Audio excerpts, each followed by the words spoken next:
Salut tout le monde, bienvenue à cette édition du samedi de Autour du feu. Super content de faire ça aujourd'hui. C'est pas dans mes habitudes, normalement c'est le mercredi à 9h, mais là on fait un petit spécial parce qu'on se transporte de l'autre côté de l'Atlantique avec mon pote Rafa, qui est pour moi une icône du barbecue en France. Donc super content de l'avoir avec nous. Il a accepté l'invitation dès que je l'ai lancé. Pour ceux qui me connaissent savent que j'ai pas de discipline à travers le temps. Je parle le temps du podcast. Là, je suis rentré un petit peu en retard, je suis désolé, à cause de problèmes techniques de son que moi qui comprends pas encore exactement la plateforme, mais je vais y arriver. Ça s'en vient. On est à ça d'être tête à chaque fois. Donc, pour les Français qui écoutent, bienvenue sur le show. Alors voilà, vous pouvez niquer mon accent tout le long, il n'y a pas de problème.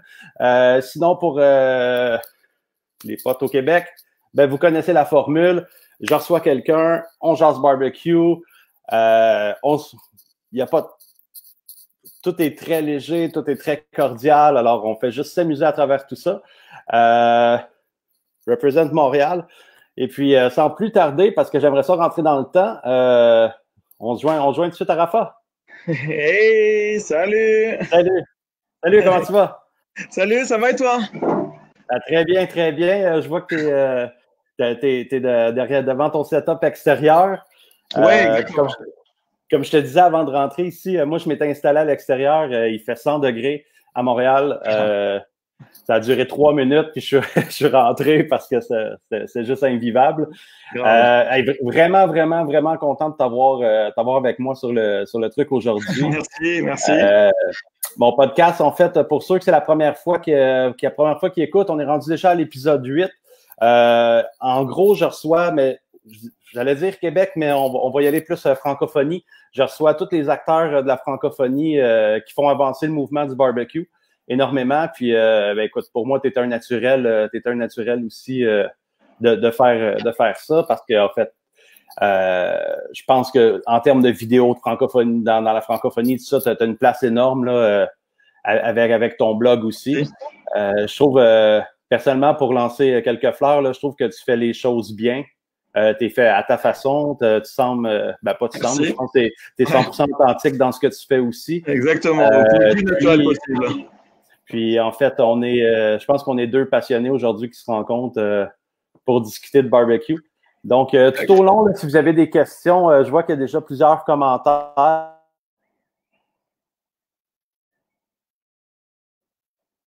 On t'écoute.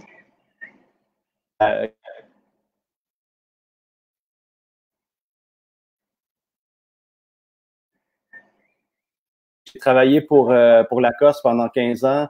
Fait que j'ai toujours été quand même près de la culture française. J'ai grandi avec les Hayam et Solar et Sage-Pot de ce monde.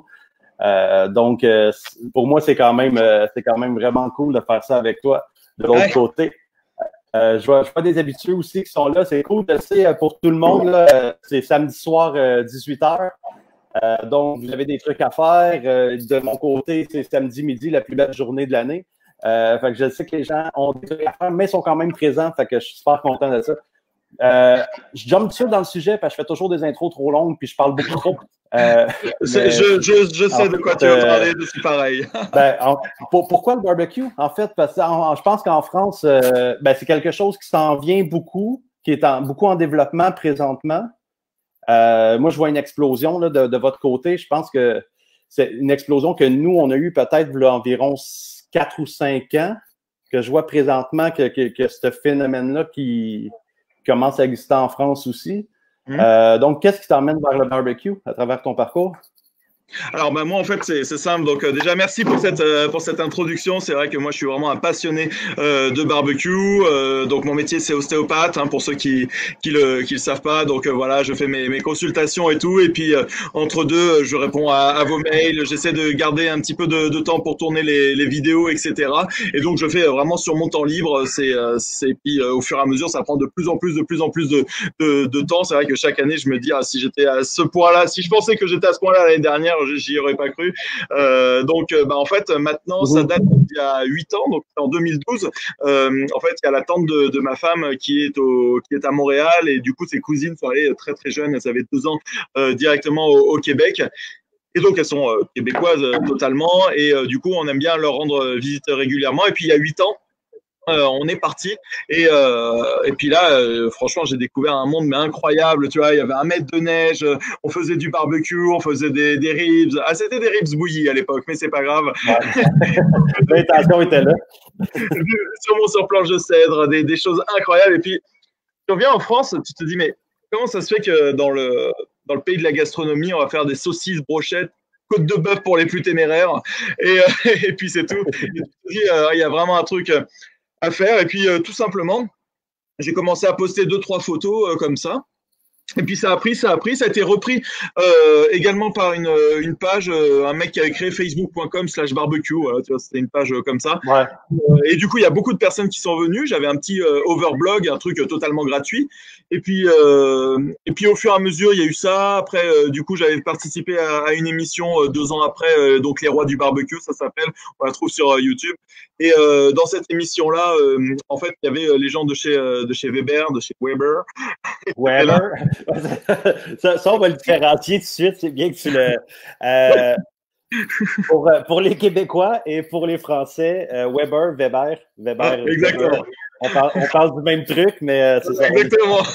Et donc, ils étaient là, et puis après, ils ont dit, ah, enfin, on aime bien ce que tu fais, tout ça, t'expliques naturellement, on voit que tu as le discours d'un passionné, bah tiens, ça te dirait pas d'avoir, bah tiens, un barbecue comme ça, là, d'avoir 2-3 trucs, et puis après, du coup, j'ai commencé à faire des vidéos, à lancer la chaîne YouTube, et puis après, il y a d'autres marques qui ont dit, ah, tu veux pas tester notre truc, regarde, il a ça, et puis voilà, plein de marques sont venues.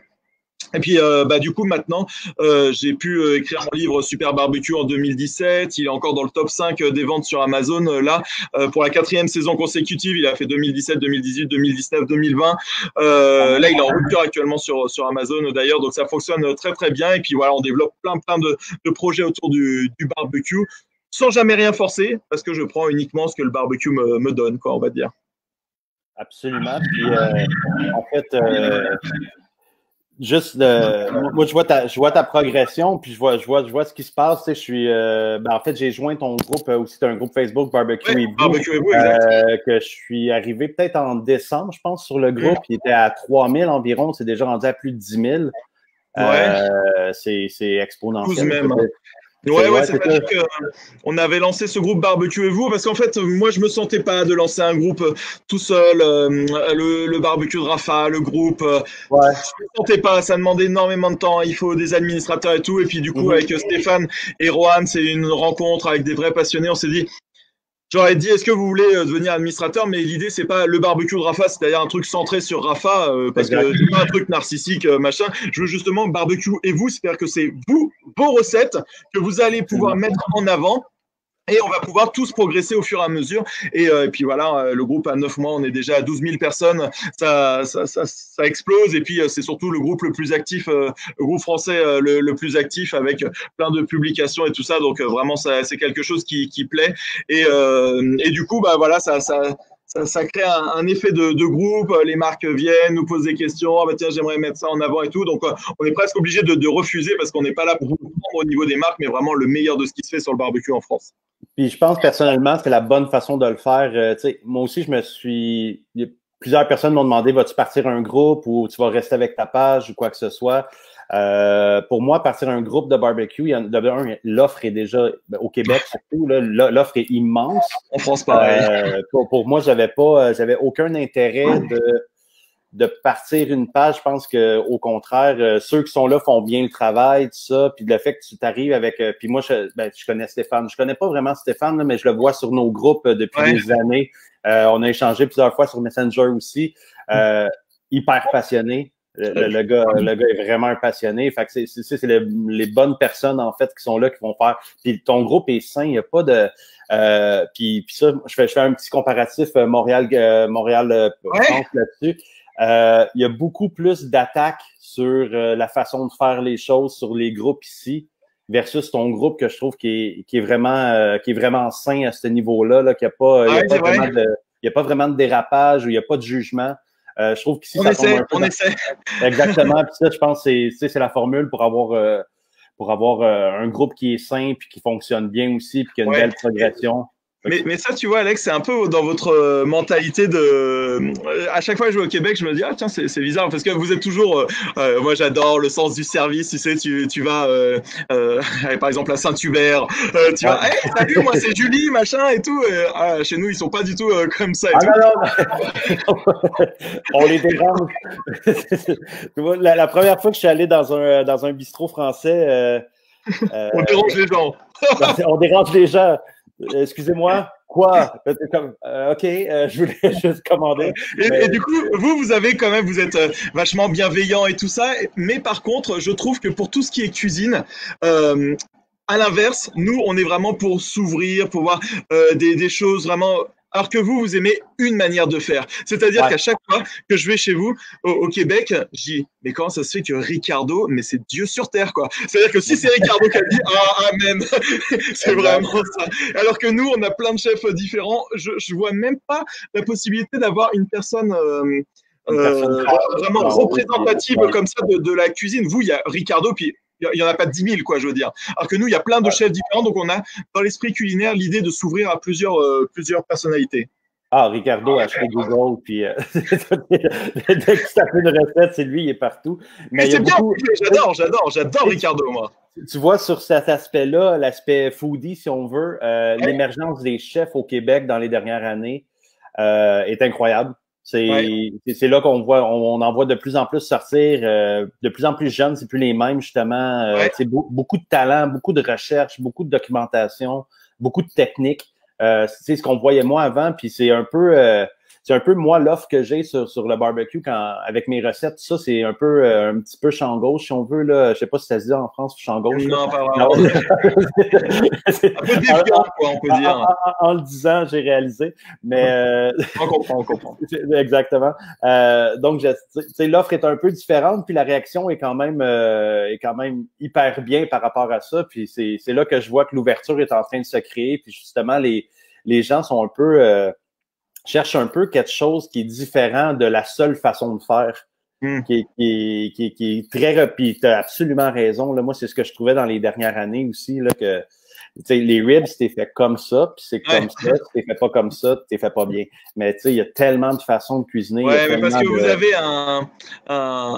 culinairement quelque chose de différent. C'est vrai que vous, vraiment, vous êtes en train de vous créer une identité, de faire des choses. Alors, je trouvais que même il y a quelques années, ouais, il y a une dizaine d'années, vous vouliez partir sur de l'américain, puis c'est revenu en se créant une vraie identité.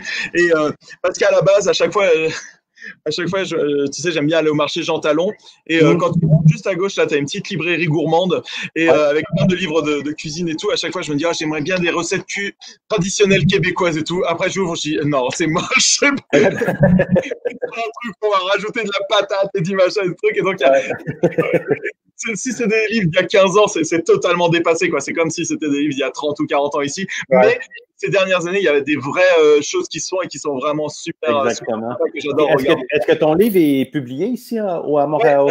Librairie Archambault. D'ailleurs, quand j'étais allé à la ville de Québec, il y a une petite librairie, je sais plus comment elle s'appelle, et j'avais posté en photo comme ça, et du coup, j'avais vu le mec. Je lui dis, qu'est-ce que vous avez en livre barbecue, tout ça et il me dit, bah voilà, on a ça. Et après, je lui dis, je vois Super Barbecue, je dis, oh putain, il y a mon livre. Je dis, il vaut quoi celui-là? Il dit, je sais pas trop.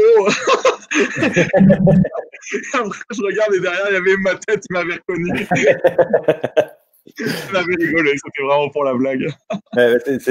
Moi, en fait, la démarche justement de faire un livre, tout ça vient comment? Tu dis, tu forces pas les choses, il y a des choses qui arrivent naturellement. Est-ce que l'approche d'un livre, est-ce que c'est toi qui as fait les démarches ou on t'a approché pour faire le livre? Non, en fait, on m'a totalement approché pour un livre. Donc, c'est Mango, mon éditeur, il m'a dit ça et puis il me dit voilà, Rafa, on adore ce que tu fais. On sent qu'il y a quelque chose à faire sur le barbecue parce que souvent, c'est des gens, ils prennent des recettes, font des trucs, il n'y a rien de technique ou de vraiment hyper sympathique. Et du coup, après, je leur ai dit, bah oui, alors je leur ai proposé 5 thèmes de livres. Ils m'ont regardé, ils m'ont dit, attends, t'es sérieux? T'as déjà 5 thèmes de recettes de livres directement comme ça. Je leur ai dit, bah moi, mon problème, c'est que j'ai trop d'idées dans ma tête, tu vois. Et donc, j'ai plein d'idées de livres et de choses comme ça. Par contre, il faut énormément de temps, quoi. Et donc après j'ai C'est ça, commencé à faire exactement. des recettes et donc après j'étais bien accompagné, il y avait la photographe, il y avait un styliste culinaire qui me dit si ces recettes sont refaisables avec les bonnes proportions, qui va mettre en scène aussi pour les belles photos et tout ça. Donc ouais, après tu as toute une équipe derrière pour faire ce livre-là. Est-ce que tu me dis ça fait 4 ans, est-ce qu'il y a un volume 2 éventuel? Est-ce que tu es sur le projet ou Alors moi je voulais alors, eux ils aimeraient bien, ouais. ouais, Euh, c'est le temps? Peut-être plus quelque chose axé fumage, tout ça, parce que là, Super Barbecue, ça se veut un livre vraiment accessible pour découvrir le barbecue moderne, ce que j'appelle le La, barbecue la, la, la, 2.0. la base, Ouais, la grillade, les températures internes, les trucs. Puis, tu sais, j'ai ouais, c'est remarqué, ça. j'ai écouté un peu tes vidéos aussi, tu sais, je vois que tu te documentes bien aussi, tu sais, tu as cité Aaron Franklin pour Mm. les steaks, des trucs comme ça, qui pour moi, Ok, Aaron Franklin est tellement une référence en termes de gestion de feu et gestion et compréhension de airflow et de ces trucs-là là, pour aller chercher la bonne cuisson. On voit que tu fais tes recherches puis qu'il y a quand même un truc ouais, c'est ça. derrière. Moi, à chaque fois que je propose une recette, j'ai fait déjà plusieurs fois à la maison. Et tu vois, j'ai de la chance de pouvoir parler français, anglais, italien, espagnol. Donc, j'ai des blogs sur les 4 langues différentes. Mhm. C'est dommage parce qu'en Allemagne, ils sont très en avance aussi, mais je parle pas du tout allemand. OK. Et du coup, à chaque fois, j'aime bien prendre des idées, des choses. Et du coup, c'est vrai que bah, tu t'ouvres et tu compares et tout ça. Après, Ron Franklin, c'est vraiment quelqu'un de super, ouais.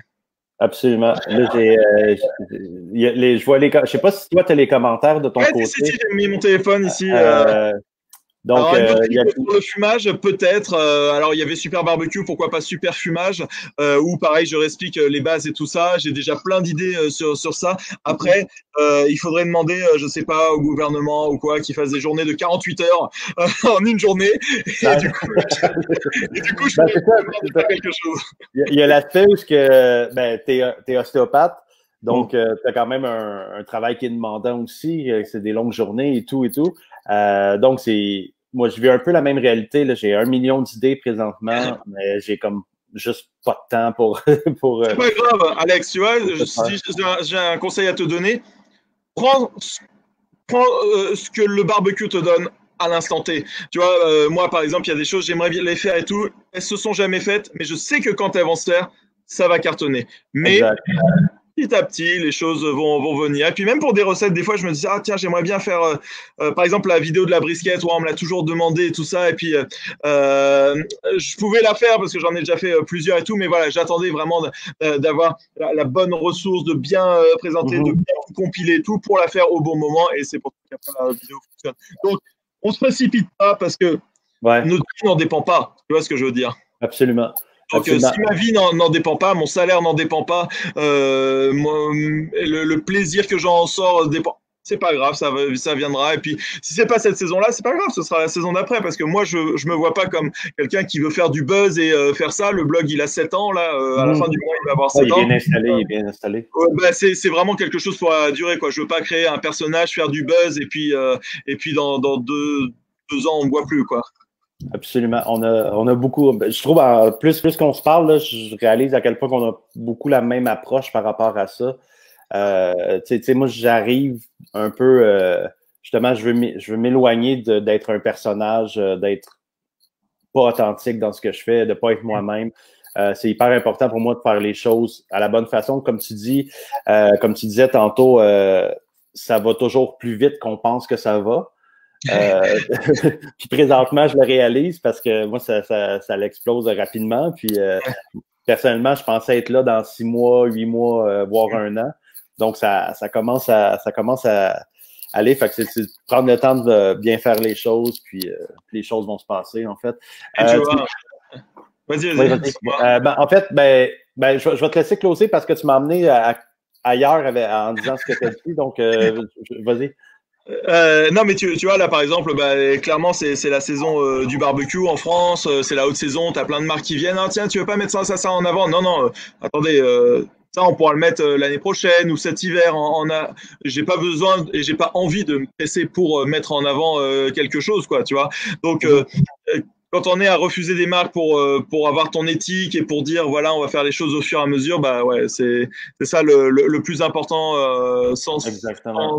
sans presser les choses. D'accord. Tantôt tu parlais, ouais j'ai fait de la brisket, nanana. L'accessibilité à la viande en France, est-ce que, parce que je sais que, tu sais, à un certain moment, on parle de travers de porc ou de ribs pour nous ici. Je sais que c'est des pièces qui étaient comme moins connues, plus difficiles à avoir, ou est-ce que maintenant l'accessibilité à ces pièces-là est présente, puis vous avez Ouais, accès à un bon produit? Ou? alors tu vois, j'avais lu quelque chose sur un site. 70% de la vache du bœuf aux États-Unis se transforme en steak haché.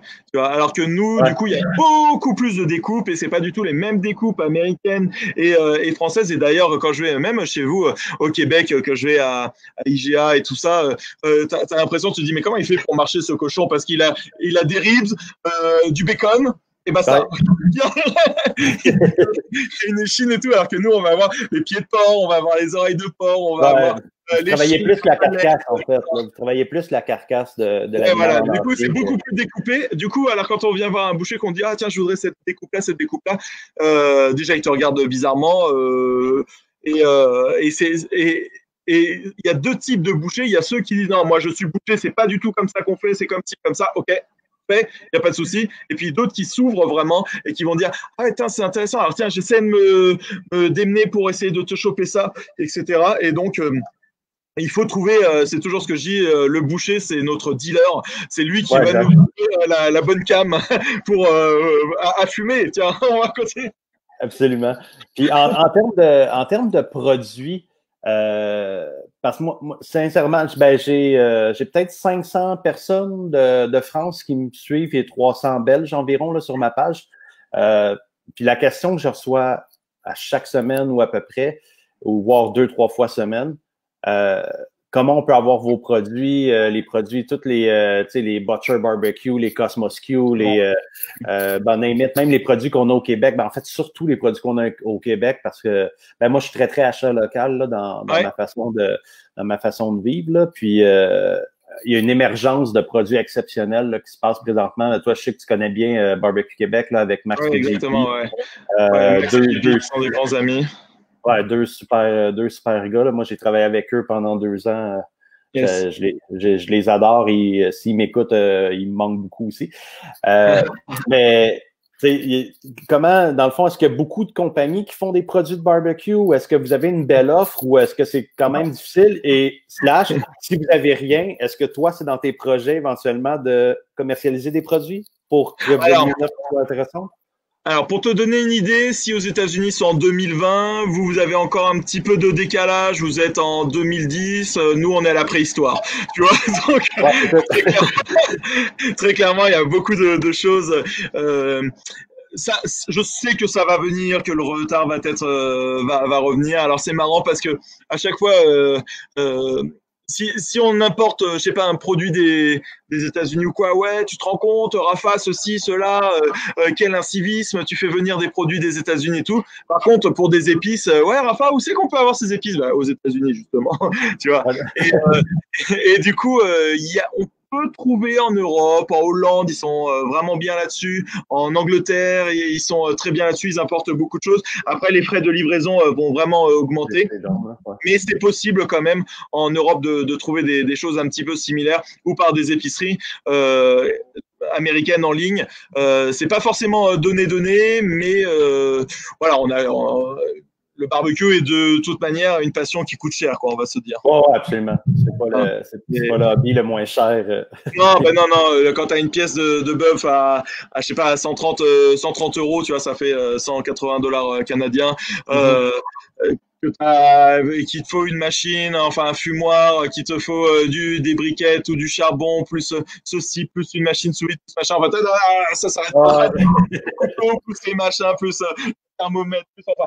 Évidemment que le barbecue, on peut le faire sur 2 parpaings et une grille, mais voilà, après, c'est quelque chose qui développe des techniques et très cher. Tu veux pousser le truc un peu plus loin.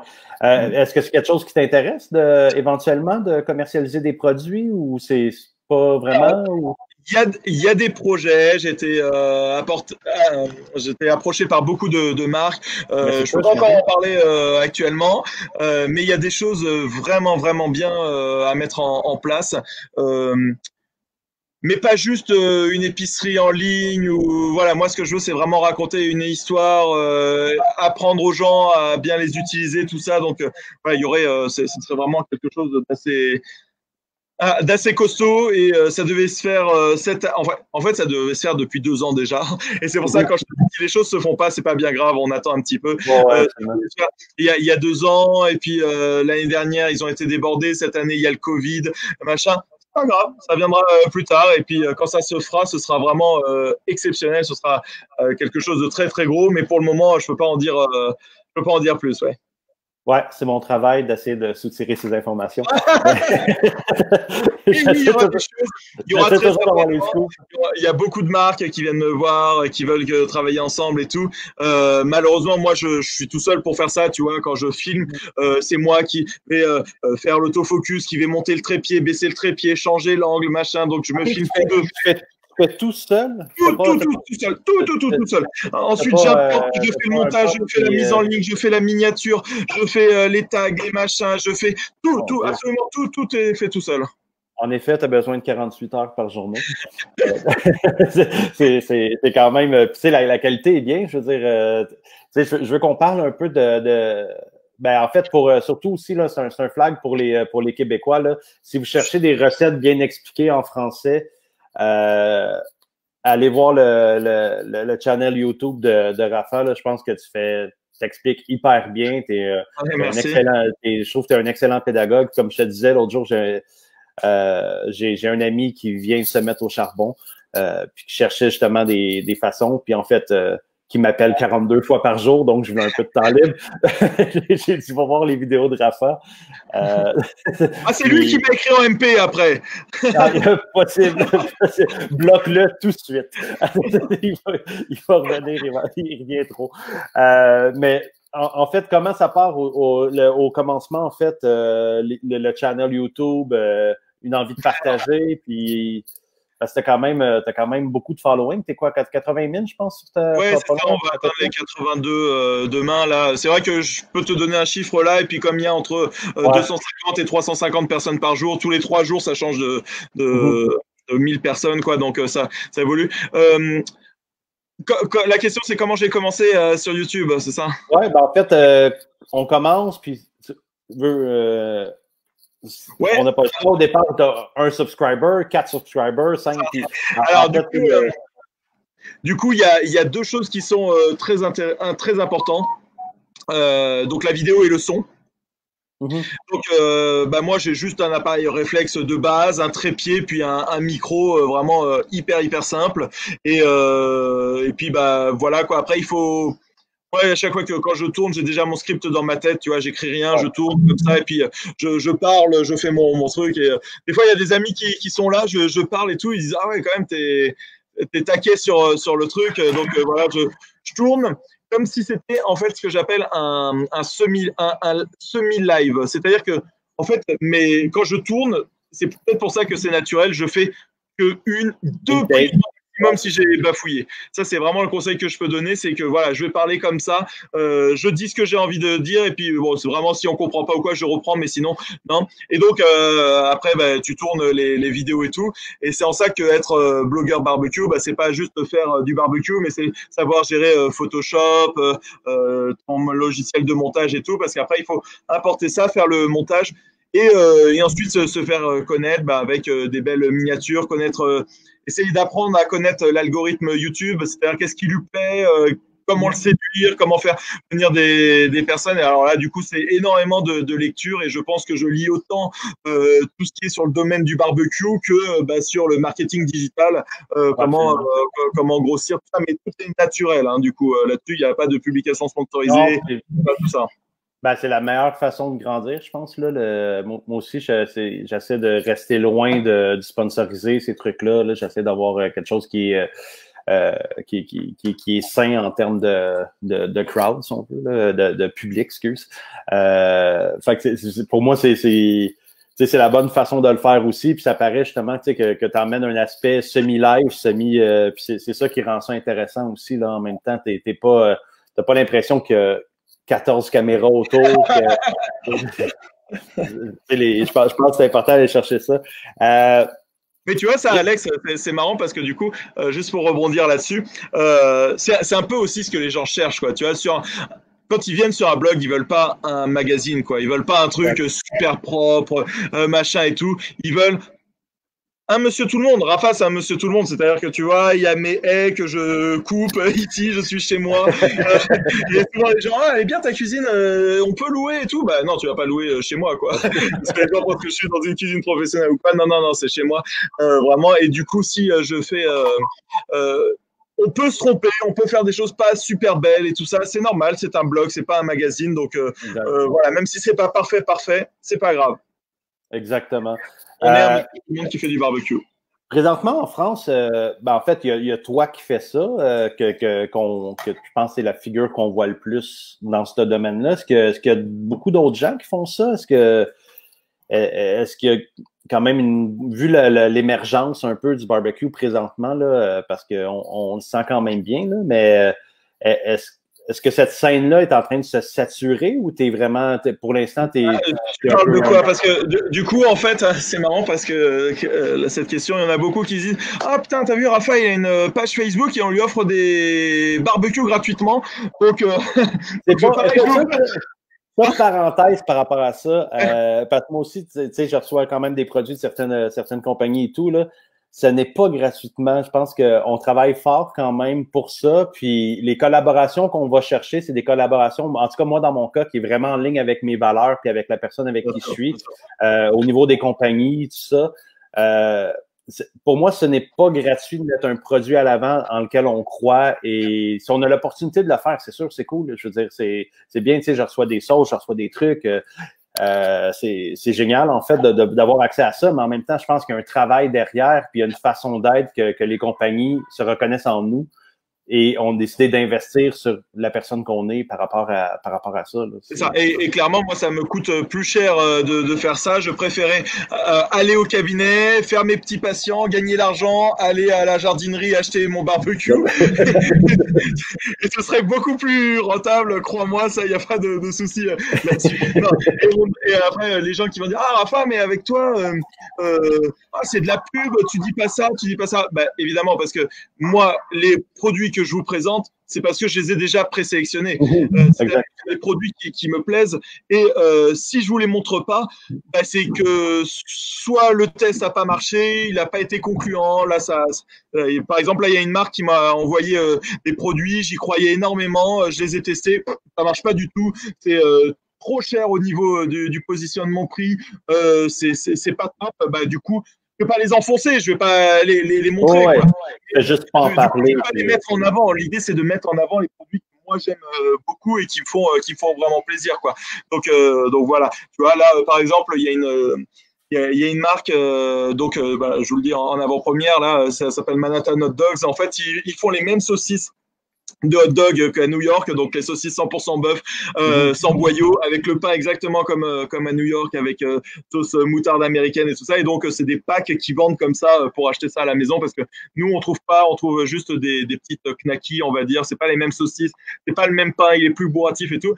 Oh, j'ai trouvé ça, j'ai dit mais c'est génial, quoi. Ah ben je veux vraiment tester ça. Donc voilà, demain c'est ce qu'on teste, mais c'est vraiment des produits que moi j'ai beaucoup apprécié. Et donc ce que je voulais dire pour répondre à ta question, c'est qu'il y a beaucoup de personnes qui pensent ah bah tiens, moi je vais faire comme Rafa, je vais ouvrir une page Facebook et du coup on va m'envoyer plein de barbecues gratuitement. Fais. Sauf que tu vas voir que moi, je passe entre 4 et 6 heures par jour sur ma page, sur mes différents réseaux sociaux, pour répondre aux gens, pour échanger avec les marques, pour organiser des choses, pour faire du photomontage, etc. Donc, c'est énormément de travail. Donc, après, ça dépend par rapport à ta question, pour savoir combien on est.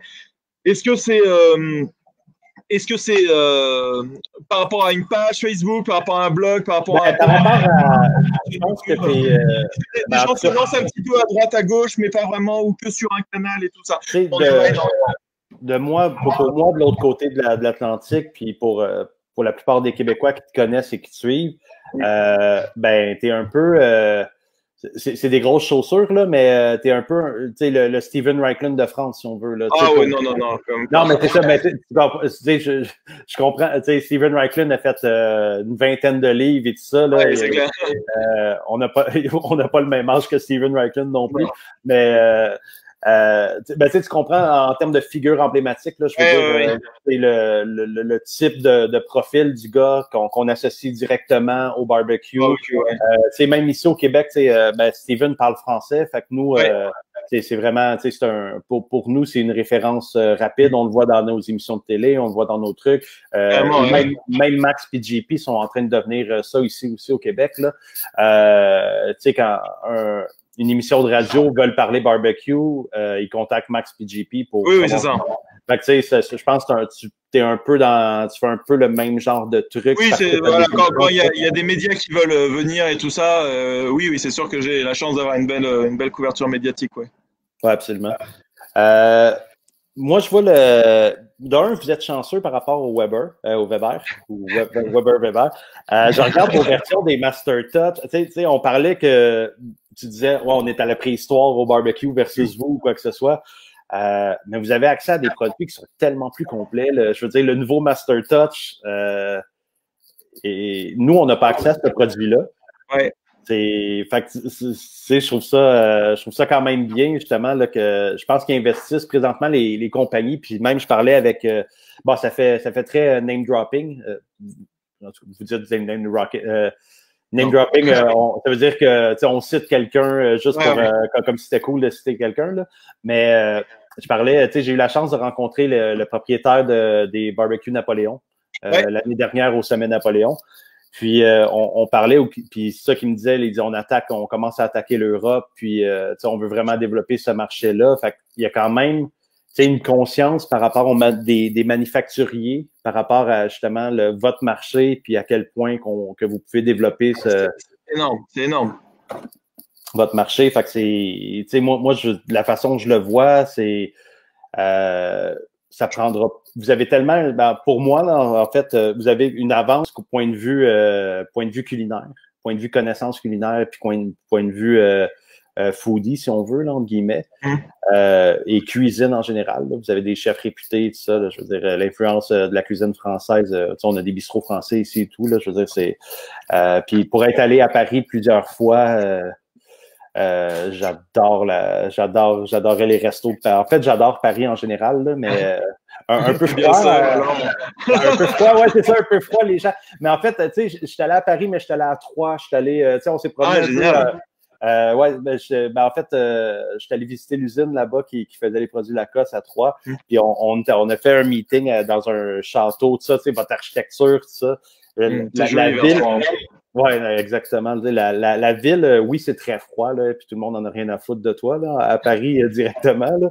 Mais pour moi, la ville, il y a une essence, il y a quand même, je parle en général pour la France, là, mais tout ça pour dire que je vois les compagnies qui comprennent qu'il y a un boom présentement, puis qui commencent à vouloir justement investir de plus en plus à développer ce marché-là. Fait que c'est quand même encourageant pour la suite aussi. Là. Ouais, parce qu'en fait, tout simplement, déjà, tu vois, en Europe, on a le SPOGA, c'est à Cologne, c'est tous les ans, là, c'est au premier week-end de septembre. C'est absolument incroyable le truc. D'ailleurs, ça a dépassé celui qui est au Texas, le barbecue HPBO Expo, là, je sais plus comment ça s'appelle. Et ouais, c'est ça. En fait, c'est vraiment super, super grand et les marques se rendent compte qu'il y a un vrai marché à prendre, quoi. Tu vois, par exemple, les pelets et tout ça, les gens disent, mais attends, t'arrives en Europe, t'as quasiment rien sur le pellet. Il y a une vraie place à prendre parce que il y a beaucoup de monde, il y a de l'argent et tout ça, donc il y a une vraie place à se faire. Donc c'est le moment et c'est toujours ce que je dis, moi, c'est que selon moi, tu vois, tu vois, dans notre culture, dans les années 90. Voilà, tu voulais personne mangeait japonais, quoi, et donc ils sont mis à manger japonais à partir des années 2000. T'as vu des trucs de sushi, même le mot sushi c'était pas très connu dans les années 90, et de 2000 à 2010 t'as eu plein de restos japonais. Ensuite, entre 2000 et 2010, quand tu voulais manger un burger, à part aller à McDo, tu n'avais pas grand-chose en France. Et de 2010 à 2020, tu as même des restos étoilés qui sont mis à faire du burger et tout. Donc, ça a été vraiment la décennie du burger. Je pense que là, on va arriver vraiment dans la décennie du fumage. Donc, voilà, il y a un peu des courants comme ça qui se font. Et puis là, impulsé par le marketing, par les influenceurs, par les magasins de jardinage et tout ça. Et on se rend compte qu'il y a un vrai truc à faire de ce côté-là, quoi. Il y a une grosse, dans le fond, là, il y a une grosse influence américaine présentement sur l'aspect, justement, barbecue, là, j'imagine. Toi, dans le fond, de ton côté, on a parlé un peu comment le barbecue est arrivé, mais je sais que tu voyages quand même beaucoup. Tu vis à Montréal, tu me parlais que tu allais souvent à Miami aussi, je pense, de la famille. Ouais, ma soeur vit là-bas. Donc, c'est où que tu prends l'inspiration ou c'est où que tu prends, dans le fond, les connaissances? Est-ce que ça part beaucoup plus des livres que des voyages que tu fais? Est-ce que tu essaies de concentrer un peu tes voyages autour du barbecue pour essayer de comprendre un peu la... Alors, tu vois, moi, ma famille est d'Espagne, ma femme est italienne, ma sœur vit à Miami, son mari est mexicain, donc on a de la famille au Québec, donc voilà, on a la chance d'avoir du monde partout. Et du coup, tout simplement, de mon inspiration, ça vient des voyages et de mes lectures, quoi. Mais tu vois, là, du coup, on est allé en Jamaïque au mois de février. Puis là, j'ai fait une vidéo on a testé le poulet jerk. Après, quand tu vas à Miami, tu as la chance d'avoir le meilleur de pour l'Amérique latine en une ville. Donc, tu as des communautés latinos partout et tout. Donc, tu peux tester un super resto argentin, super brésilien, super mexicain. Et donc, voilà, on a de l'inspiration comme ça. Évidemment, de l'inspiration américaine avec les marques, avec tout ce qui est fumage. Mais du coup, j'essaie de mixer tout ça et de se créer une identité française. Et cette identité française autour du fumage, notamment des cuissons longue durée, pour moi, j'ai développé un hashtag que j'appelle Fumons français. Et l'idée, c'est de se dire que, voilà, je sais que vous avez un rayon aluminium qui est absolument gigantesque dans vos magasins. C'est pas encore 100% commercial en tant que tel. C'est beaucoup les boutiques spécialisées qui tiennent les produits d'excellence, si on veut. Dans les supermarchés, les grandes surfaces, présentement, ils commencent à avoir surtout quelques produits québécois qui font leur entrée, qui réussissent à percer. Justement, encore, je fais référence à Barbecue Québec, qui est rentré dans la chaîne Sobeys, qui est la plus grande chaîne d'épicerie au Québec, au Canada, en fait. Donc, tranquillement, les joueurs commencent à entrer, à avoir des... Parce que, tu sais, en fait, le pied carré est excessivement, il doit vraiment être productif, là, en fait. L'espace tablette, puis j'en parlais justement dans mes anciens podcasts avec, tu sais, j'ai reçu beaucoup de gens qui font des produits, des sauces épices au Québec, puis même dans les boutiques spécialisées, tu as un espace tablette, je veux dire, tu as un 2 mètres par 2, tu sais, 6 tablettes 2 mètres. Donc, de réussir à se créer une place à travers ça, ça devient de plus en plus difficile parce qu'il y a une émergence de produits, il y a de plus en plus de trucs qui se retrouvent sur les tablettes. Donc, de réussir à... C'est ça que les gars me disent en général, là, même de créer un nouveau produit, t'es pas garanti de pouvoir avoir cet espace tablette-là, en fait. Donc, c'est... Je parlais plus au niveau, tu vois, l'aluminium que vous utilisez beaucoup. Vous avez plusieurs épaisseurs d'aluminium, des grands trucs et tout ça.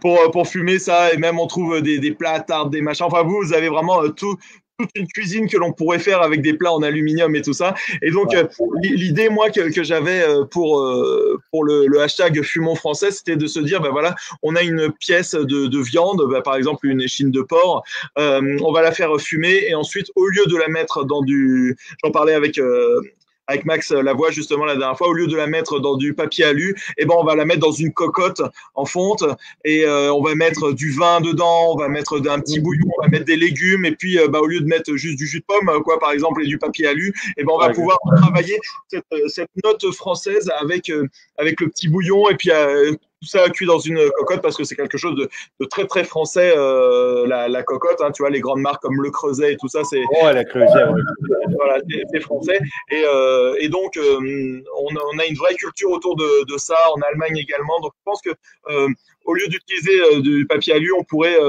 améliorer ça par l'utilisation de la fonte et aussi par le fait de mettre un bouillon ou du vin ou quelque chose d'un petit peu plus relevé, d'un petit peu plus épicé, quoi. Fumons français, hashtag fumons français. Ouais, exactement. Donc j'ai fait, tu vois, j'ai fait un pot-au-feu, j'ai fait une blanquette de veau fumé, j'ai fait des choses. Là, je sais qu'on pose la question. Hey, Rafa, tu as testé quelques recettes traditionnelles françaises fumées sur barbecue, comme une tartiflette. Bah voilà, c'est des choses que l'on peut faire également. Et je m'étais même demandé si, tu vois, il n'existait pas des pendants. Tu vois, le mac and cheese. Est-ce que la tartiflette, c'est pas un peu le mac and cheese français? Tu vois ce que je veux dire? Oh, ouais, absolument. Absolument. Ouais, il y a les. Ben, il y a pas plus américain qu'un mac and cheese, là, en fait. Là. Puis mac and cheese, pour ceux qui écoutent, qui l'ont jamais fait au fumoir, c'est complètement rentré dans un autre niveau de mac and cheese. Là. En fait, moi, j'adore, mais je risque d'utiliser le hashtag fumons français parce que je trouve ça intéressant. Puis justement, je suis vraiment quelqu'un qui prône de faire le barbecue différemment. Puis en fait, pour moi, le barbecue est un outil de cuisson, comme un four peut l'être ou comme. Pour moi, mon four, c'est mon barbecue. Mon four me sert, il me donne l'heure, puis il fit exactement entre les deux comptoirs qui sont chez nous.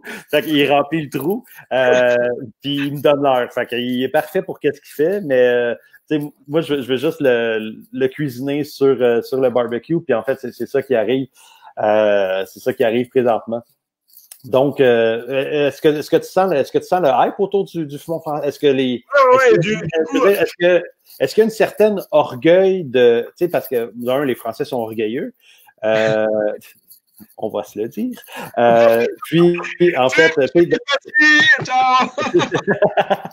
puis il y a quand même un côté gastronomie, justement, il voit ce qui se passe, puis il voit l'émergence, comme tu dis, on rentre dans la décennie du fumage.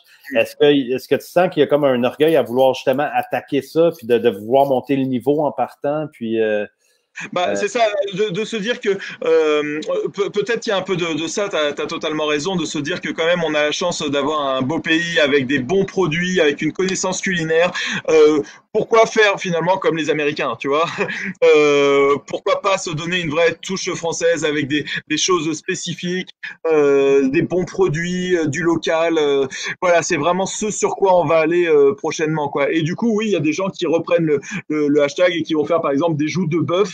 Des joues de bœuf, c'est pas quelque chose qui est hyper développé, et on va faire des joues de bœuf fumées et on va les faire braiser dans du vin rouge, par exemple, avec quelques petits oignons, des petites carottes. Et j'en parlais avec Max Lavoie, qui me disait, donc on faisait un live ensemble, et puis au bout d'un moment, je l'ai vu se stopper comme ça. Je dis, hey Max, t'es là ou quoi? Il dit, ah non, je suis en train de repenser à ta cocotte. Et donc, il avait fait des beef ribs, il avait fait en cocotte, et ça avait super bien marché, et il avait adoré. Je pense que ça, c'est vraiment une identité qu'on est en train de se créer, et qui vaut vraiment le coup, parce que tu vois, tu dis que tu es allé à Troyes, là, il va y avoir une vidéo prochainement où je prends des andouillettes. T'as goûté les andouillettes ou pas? Non, j'ai pas eu la chance. Je fais des andouillettes, je les fais blanchir dans du champagne, en fait. Donc, on prend une poêle en fonte, on va mettre un peu de champagne, on les met 10 minutes comme ça dans du champagne avec un petit peu d'oignon et tout ça, et ensuite on les fait griller au barbecue. Et ça, c'est vraiment du fumon français, c'est-à-dire qu'on va prendre le meilleur de la technicité américaine sur le fumage, mais avec des produits français. C'est-à-dire que toi, si tu commences à aller à la SAQ et à prendre du champagne pour fumer, ça va te revenir très très cher. Ah, c'est ça, absolument. Ça, d'ailleurs, ça a été mon plus gros choc en arrivant d'acheter une bouteille de vin qui ici se vend 35 $ pour 4 €. Okay, je pourrais être heureux ici. Et du coup, nous, c'est vraiment des choses, tu vois, moi j'ai plein d'amis du côté de Troyes, justement. Allez, tu vas chez un producteur, tu as la bouteille à 13 €, ça fait quoi? Ça fait 16 $ canadiens, quoi. Donc, et c'est la même chose que chez Mouette et Chandon et tout ça, puisqu'ils vendent leur vigne pour Mouette et tout ça, parce qu'ils ils revendent leur raisin et tout, donc c'est la même chose, quoi, c'est la même terre. Je te dirais ici, présentement, le gros boom au point de vue alcool au Québec, c'est vraiment toutes les distilleries. Il y a une grosse émergence sur les gins, les vodkas, puis ça, les microbrasseries d'un. Ouais. qui a une grosse offre. Là, je pense qu'ils font des super bières. Là. On est vraiment en train de développer ça. Et l'aspect gin, vodka et tout ça, là, qui est en train de... Même, il y a des rhums qui se font au Québec maintenant. Ouais, je sais, j'ai ramené. Moi, je trouve personnellement, là, les gins que je préfère sont québécois. Fait qu'il y a vraiment, il se passe vraiment quelque chose par rapport à ça. Et ils ont toute une conscience aussi que c'est un peu linké au barbecue par la bande, de dire, OK, bon, ben, les personnes font du barbecue, aiment prendre un verre en même temps. Ouais. Donc, tu sais, moi, j'ai beaucoup de conversations avec plusieurs compagnies ici là, qui sont dans distilleries, qui font justement des gins, des trucs comme ça, qui voient vraiment le merge qui se fait aussi avec le barbecue. Fait que, tu sais, je trouve ça quand même intéressant parce que même à ce niveau-là, il y a une ouverture par rapport au barbecue qui est en train de se développer. Ça va toujours bien ensemble, le cocktail, barbecue, tout ça. C'est pour ça que dans mon livre ou même en vidéo, j'avais fait des crevettes façon Morito et la semaine dernière, on avait fait un live sur des côtes de porc façon Margarita. Donc, tu vois, les crevettes Morito, en fait, tu les fais mariner avec du citron vert, avec un peu des feuilles de menthe, avec du rhum, de l'huile d'olive, poudre d'ail, machin. Tu mets ça, tu mélanges. Après, tu les fais cuire à la plancha parce que nous, c'est quelque chose qui cartonne ici, la plancha. Et tu les fais déglacer au rhum. Voilà, ça va donner un goût. Et puis, pareil avec les. Donc, dans mon livre, à chaque fois, quand tu vois, je mettais une recette. Et après, je mettais 4-5 variantes. Donc, tu peux les faire façon Cuba Libre avec coca et citron vert et rhum, façon daiquiri, façon caipirinha et tout ça. Donc, voilà, je pense qu'il y a vraiment quelque chose. C'est vraiment dans le délire. Tu vois, tu parlais un petit peu de ma vision du barbecue. Tout ce qui est un peu farci, fourré, ou quand tu ouvres, tu as du fromage, ou tu as un truc que tu t'attends pas. Tout ce qui est en relation avec le cocktail, voilà, tout ça, c'est vraiment l'esprit barbecue et c'est pas juste refaire une recette, bah, j'aurais pu la faire purement à la poêle, je vais la faire sur le barbecue. Non, il faut qu'il y ait une identité barbecue. Exactement. Et l'identité barbecue, c'est dans la générosité, dans le fait de farcir, d'ouvrir la découverte, la surprise, l'explosion. Et d'un autre côté, bah, voilà, tout ce qui est en relation un peu avec les cocktails, c'est quelque chose qui marche bien. Je pense que sur le barbecue, en général, les seules limites, c'est sûr qu'on se met personnellement parce que justement, il y a un cadre prédéfini où on se dit c'est comme ça qu'il faut le faire ou peu importe. Moi, je suis vraiment, je suis un apôtre de dire que, regarde, essaie, puis au pire, tu te plantes, puis ça sera pas. C'est le pire qui peut arriver, c'est que ça soit pas si bon. Mais au pire, tu découvres une belle base qui va t'emmener ailleurs, qu'avec les ajustements va t'emmener à un certain point. Fait que moi, je suis très justement comme ça. Là. Écoute, tu fais des essais. Moi, j'aime beaucoup, je parle souvent dans mes billets de blog ou avec les gens d'essayer d'aller chercher une trilogie au niveau des saveurs. Il y a un côté sucré, un côté salé, un côté spicy qu'on veut aller justement aller chercher un de chaque pour essayer de bien mélanger ça. Puis avoir un accord. Pareil, au niveau des textures, tu vois, donc tu as ton sucré salé piquant, et puis après tu peux avoir ton moelleux, croquant, machin, quoi, tu vois, des choses comme ça. Exactement. Fait que ça, puis déjà là, tu sais, je vois dans l'éducation que les gens commencent de moins en moins à cuire avec le temps, ce qui est déjà un gros avancé, là. Je pense que trop longtemps, les gens ont cuit avec le temps, puis c'est vraiment pas la bonne façon de faire, selon moi, là. Puis la température interne. Je suis désespéré, mon petit Alex, je suis désespéré. Tu sais que j'étais sur une émission télé, et puis du coup, je dis, bah voilà, je vais mettre la sonde dans la côte de bœuf et tout. Et le nombre de commentaires, ouais, regarde, c'est quoi ce Parisien qui a besoin de câbles, de machin pour faire ça, c'est n'importe quoi, c'est pas comme ça qu'on cuit une côte de bœuf et tout ça. Crois-moi que les gens qui testent ça, ils adorent et ils le font comme ça quelques années après, alors que ça peut paraître quelque chose de totalement abstrait, mais on est sûr de ne pas louper ces cuissons. Et je comprends ça alors que je me prends un vent de bashing autour de ça, alors que voilà, c'est quelque chose d'extraordinaire. Tu vas chercher de la précision avec facilité. Tu t'assures de bien réussir ce que tu fais. Puis moi, écoute, je suis complètement. Ça fait plusieurs années, moi, que je travaille avec soit des quick reads, là, des lectures rapides ou des sondes, justement. Puis, tu sais, j'essaie d'éduquer les gens le plus possible quand ils m'en parlent par rapport à ça. Mais là, tu sais, présentement, je sais pas pour vous de votre côté, mais nous, c'est rendu implanté. Tu sais, ça a pris du temps quand même, là, mais je te dirais que ça a été quand même. ça a été quand même implanté comme une façon et la bonne façon de cuire tes viandes, là, en fait. Là. Mais c'est comme si tu allais voir le médecin, bah, il va te prendre la température, il va pas juste mettre sa main, c'est bon, t'as la fièvre. Ok, on est en 2020, il y a des outils pour ça, utilisons-les, et t'es sûr de pas te tromper. Et c'est marrant parce que tu vois, moi en tant qu'ostéopathe, souvent, tu sais, t'as ce test-là, là. Alors ça, c'est une viande. Alors, justement, j'avais aidé un ami à faire son mémoire, donc sa thèse d'ostéopathie en 6e année, où on avait mis 6 ou 7 coussins avec des densités différentes, tu vois, de mousse, comme des matelas, quoi. Et même des ostéopathes qui ont 10 ans, 15 ans d'expérience, ils savaient pas te remettre quelle était la bonne texture en fonction qui est du plus dur au moins dur. Donc, comment tu vois, un ostéopathe qui va manipuler 15-20 patients par jour, depuis 30 ans, il a du mal à bien savoir la bonne texture. Alors, comment tu veux savoir que ça, c'est bleu à point t'es sûr? Ou alors, voilà, il y avait plein d'expériences où on appuyait sur un ressort, les gens devaient appuyer sur 5 fois à peu près la même pression sur des ressorts. En fait, même les ostéopathes qui vont toucher des gens qui vont machin, ils n'arrivent pas à remettre 5 fois la même pression. Donc, autant faire la précision, ça met tout le monde d'accord, c'est tellement quelque chose de très, très rapide, vraiment parfait. Amen. C'est complètement. Tu parlais de plancha, ben on va l'aborder un peu parce que moi, je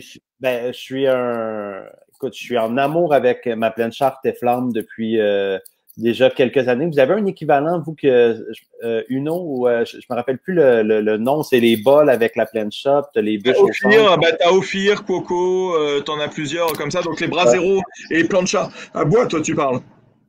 Ouais, exactement.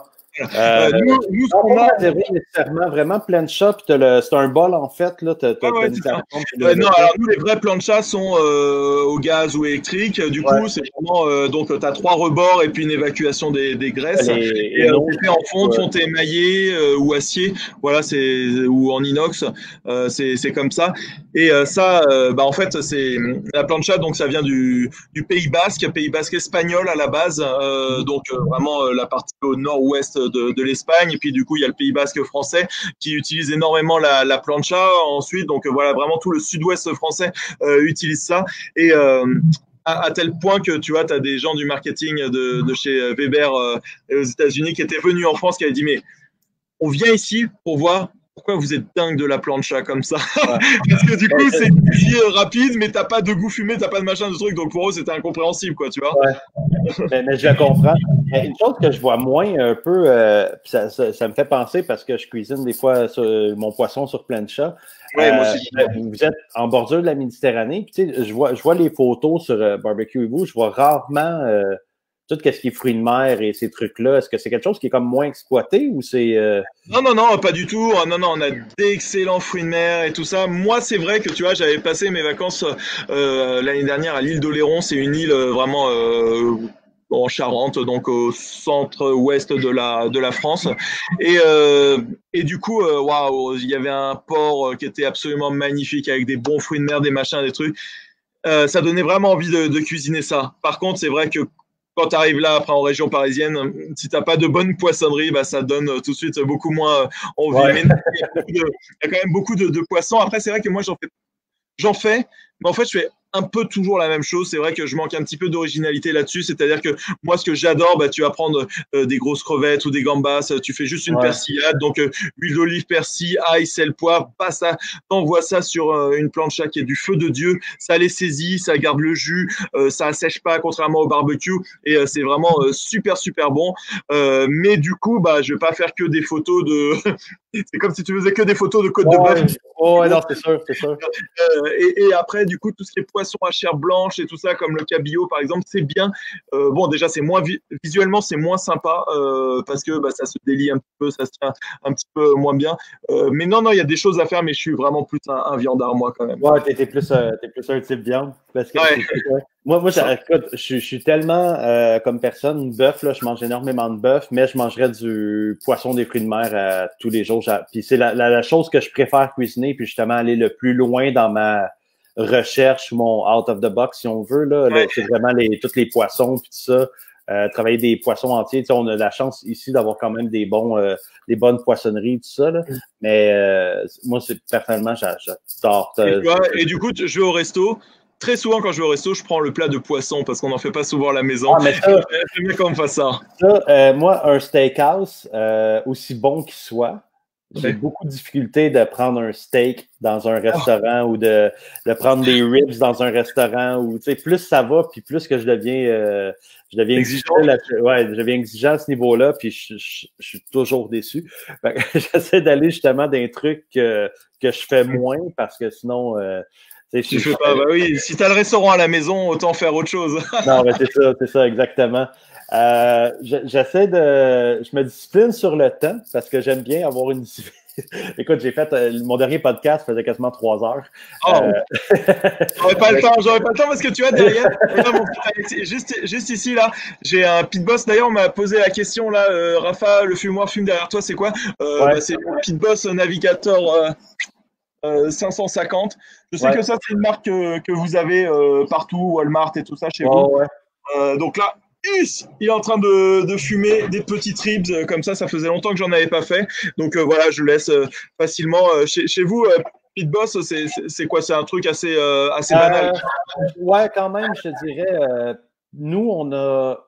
Pour moi, là, il y a Weber qui vient de sortir le Smoke Fire. Qui, pour moi, est peut-être pas arrivé encore où ce qu'il devrait.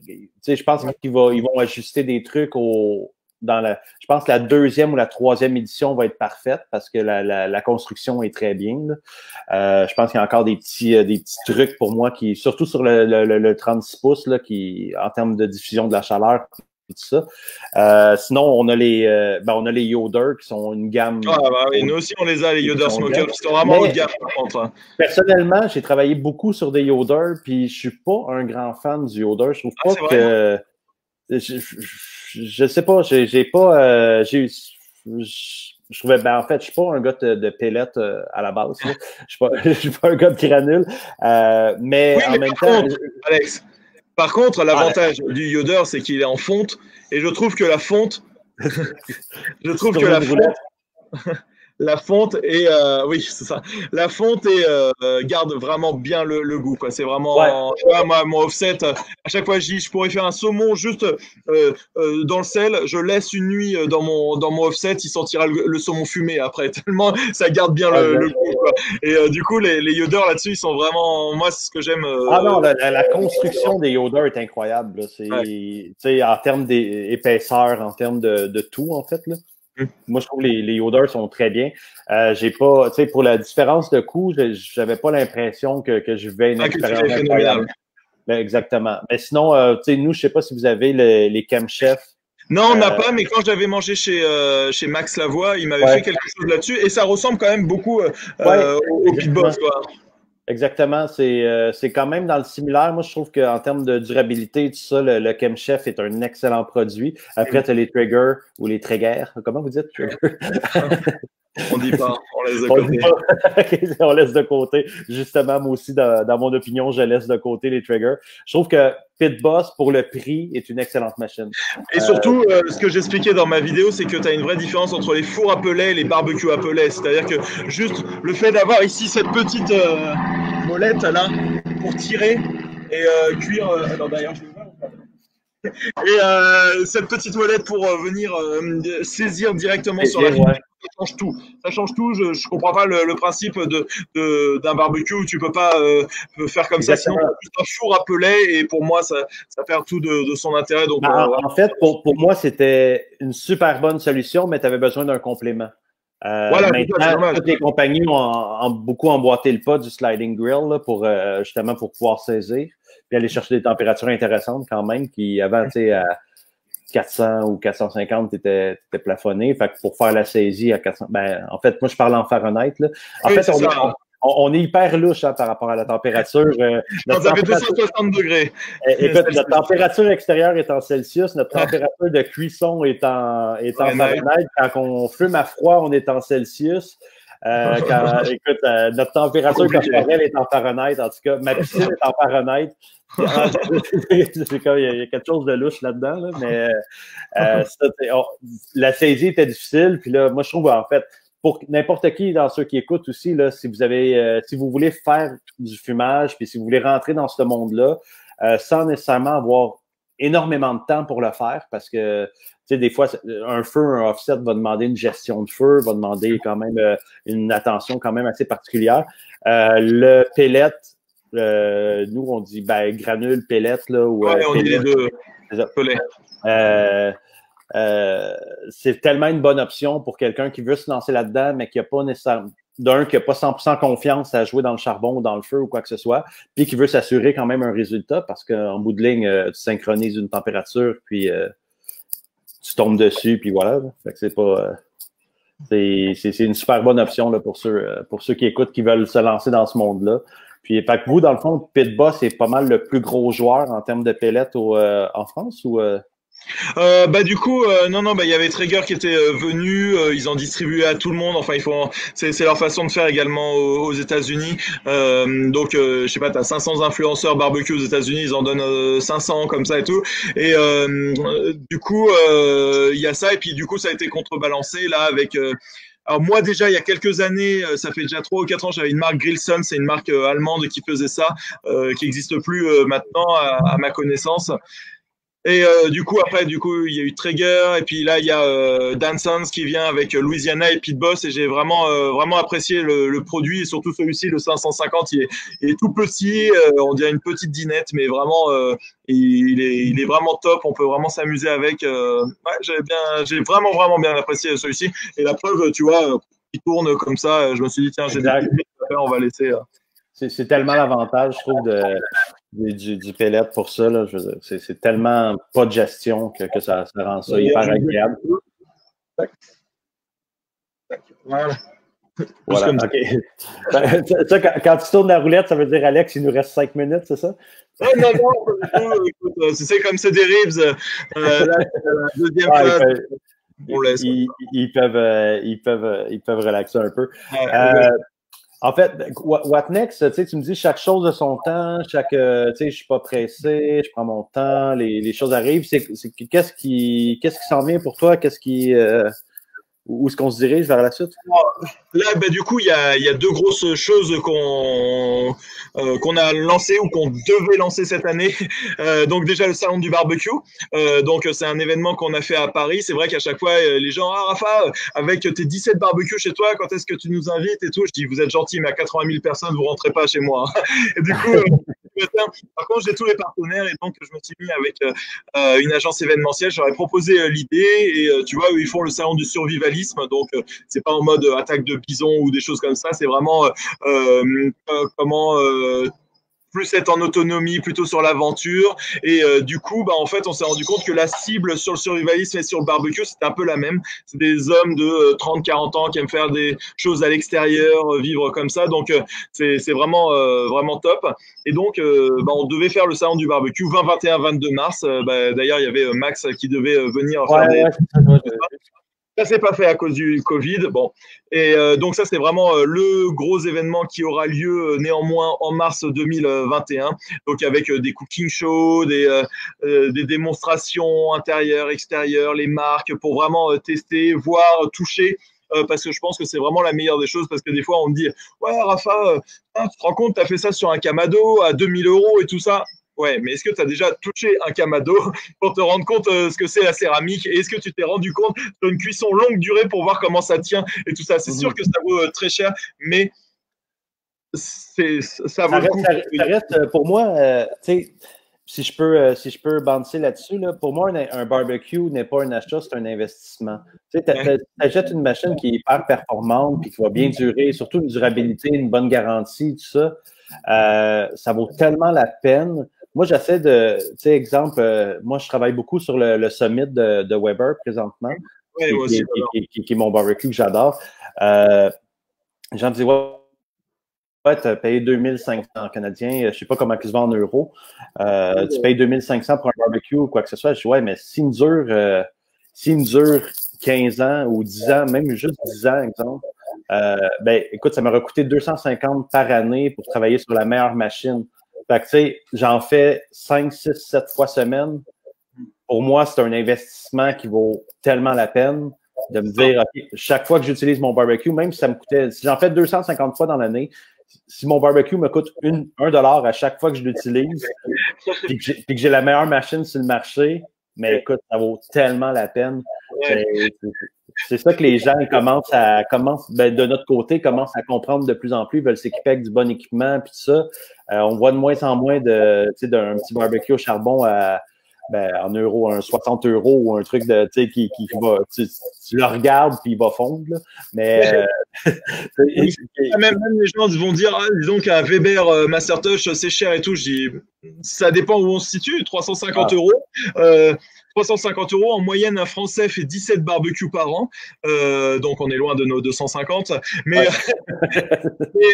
du coup, si tu vas le garder 10 ans qui bouge pas, ça te revient un barbecue à 1 ou 2 €, quoi. Donc c'est vraiment pas cher, quoi. Pour moi, 350 € dans un Mastertouch sur lequel tu vas vraiment prendre du plaisir, tu vas pouvoir t'éclater et tout. C'est pas super cher. Après, voilà, on peut trouver d'autres choses et tout, mais pour les gens, en France, déjà 350 € dans un barbecue charbon, c'est cher. Alors, je comprends que 2000 € dans un barbecue Kamado, tout ça, c'est très cher. Non, absolument. Dans le fond, juste ce que tu dis, la perception, parce qu'on s'entend qu'un barbecue au gaz est vraiment plus dispendieux qu'un Mastertouch. Oui. Donc, en perception-là, l'éducation charbon n'est pas 100% faite non plus. Parce que, tu sais, ici, je te dirais, là, je pense au Québec, présentement, il se vend 9 barbecues au charbon pour un barbecue au gaz, présentement. Ah, oui. Il y a vraiment une grosse effervescence autour de ça. Puis tout le monde qui, en fait, dans ceux qui veulent faire du barbecue pour vrai. Tu sais, j'ai justement, tu sais, je fais encore référence à mon ami l'autre jour que, tu sais, j'enseigne un peu comment l'utiliser. Il dit, Alex, il dit, je réalise que ça fait des années que je fais des trucs sur le barbecue, mais j'ai jamais vraiment fait de barbecue. Puis que là, je réalise que je suis en train de faire du barbecue, je suis en train de, tu sais, de vraiment de passer à un autre niveau. Fait que, tu sais, ici, là, c'est sans... c'est ce que j'explique. Ça s'en vient de plus en plus charbon, tout ça, mais ce passage-là n'est pas encore nécessairement fait de votre côté. Là, si, nous. Ah non, nous, vraiment, justement, c'est ça, c'est que les marques ont du mal à s'implanter, mais de mieux en mieux chaque année, sur le barbecue gaz. Hein. Beaucoup de personnes pensent que le barbecue gaz, c'est pas le vrai barbecue et tout. Non, le barbecue charbon est très, très développé ici en France. Hein. OK, cool. Il n'y a pas de problème sur ça. Parce que pour moi, un Mastertouch n'est pas hyper dispendieux puis t'en donnes tellement pour ton argent. Là. Je pense que dans tout le monde du barbecue, c'est le meilleur rapport qualité-prix que tu peux avoir, c'est un Mastertouch. Selon moi aussi, vraiment, je conseille, on se dit, et puis on a la chance ici en France d'avoir un SAV, un service après-vente vraiment exceptionnel. Weber, par exemple, il y en a qui disent, j'ai acheté, voilà, il y avait une promo, j'ai acheté 2 barbecues avec mon beau-père, donc mon beau-père là, moi je viens de l'ouvrir là, 3 ans après, puis je vois qu'il est cogné, le mec il l'a renvoyé, Weber lui change la cuve et tout ça, alors 3 ans qu'il a acheté, il n'est pas ouvert. Honnêtement, le meilleur service à la clientèle ici aussi, là, de toutes les compagnies avec qui j'ai fait affaire, Weber a le meilleur service à la clientèle. Également. Ever, c'est incroyable. Donc, fait que c'est ça. Ben, est-ce qu'il y a d'autres trucs qui s'en viennent présentement? Oui, du coup, il y a ça. Après, on avait développé un service traiteur aussi, le barbecue de Rafa. Donc ça, c'est quelque chose qu'on voulait présenter au salon du barbecue. Du coup, là, avec le Covid, ça a un peu chamboulé. Quoique, c'est en train de reprendre énormément là. Donc, un service traiteur pour des marques, des anniversaires, etc.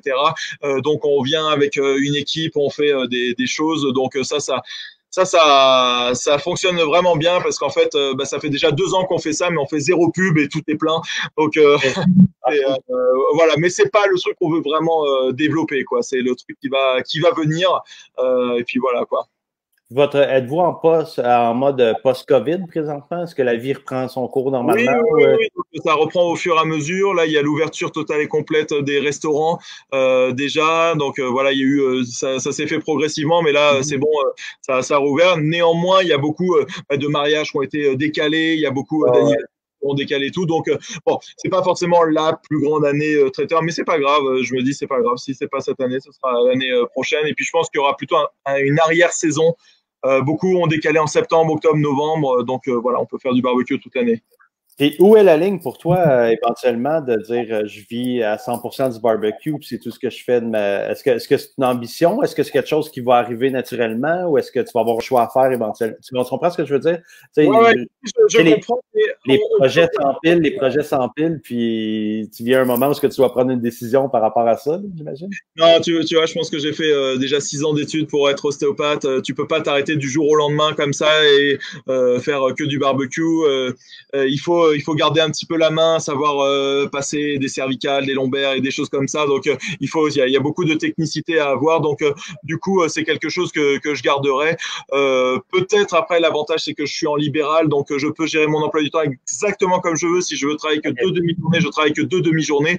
Donc, ça me permet sur la haute saison peut-être de réduire mon temps ostéopathique et augmenter. Mais après, voilà, il y a une réalité financière aussi où il faut faire attention parce que le gouvernement, l'URSSAF, t'oublie pas et eux, ils s'en foutent que tu vas du barbecue. Exact. Exact. Je veux juste, dans le fond, si les gens suivent encore, là, il y a encore quand même plusieurs personnes qui suivent. Juste avant qu'on close quoi que ce soit, si les gens ont des questions, soit pour moi, Rafa, ou la différence entre. Si tu as encore quelques minutes, t'es-tu correct dans le si tu sais, des fois, les gens, je sais qu'ils veulent savoir la différence entre de ma réalité et ta réalité ou quoi que ce soit, ou des questions directes pour toi, pour moi, vous pouvez les poser en commentaire. On peut prendre quelques questions. Sinon, pour les gens du Québec qui voudraient te suivre parce qu'ils viennent de découvrir quelqu'un qui est un vrai passionné, là, je pense que ça transpire le truc. Puis j'adore.